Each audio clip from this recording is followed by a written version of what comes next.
میں ظلم و ستم کیوں ہے؟ تو یہ دنیا جو ہے ایک طرف تو ترقی پذیر ہوتی جا رہی ہے اور اسی نظریے کے ساتھ دنیا میں ظلم و ستم بھی اپنے عروج پر جا رہا ہے۔ اب سوالیہ نشان یہ ہے کہ جو ظلم بڑھ رہا ہے یہ آج کے حکمران اس پہ قابو نہیں پا رہے، اس کو ختم نہیں کر رہے، دعوے کرتے ہیں لیکن ہر روز اور دن بدن ظلم اپنے عروج پر جا رہا ہے۔ تو اس کا حل کیا ہے؟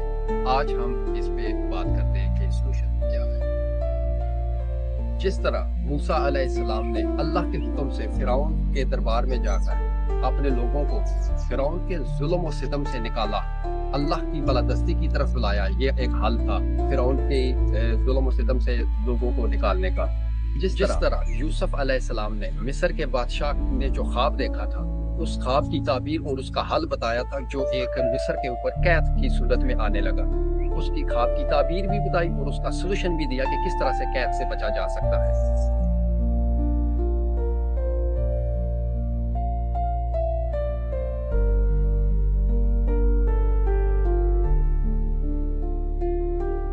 تو آج تاریخ اپنے آپ کو پھر سے دہرا رہی ہے۔ جس طرح سے فرعون کے زمانے میں لوگ ظلم و ستم میں مبتلا تھے، اللہ کی حجت کی اطاعت، اس کے قانون کے مطابق انہوں نے پیروی کی اور نجات حاصل کی۔ اسی طرح آج اللہ کے حکم کے مطابق جو اللہ نے قانون بتائے ہیں کہ ہر دور میں حجت کی اطاعت اصل میں آپ کی نجات ہے اور اصل میں آپ کا جو ہے نا ایک سولوشن ہے، جو اس کی پیروی کرے گا آج اس دور کے فرعونوں سے جو ہے وہ نجات حاصل کر لے۔ ان کا نام ہے عبداللہ ہاشم عباس صادق۔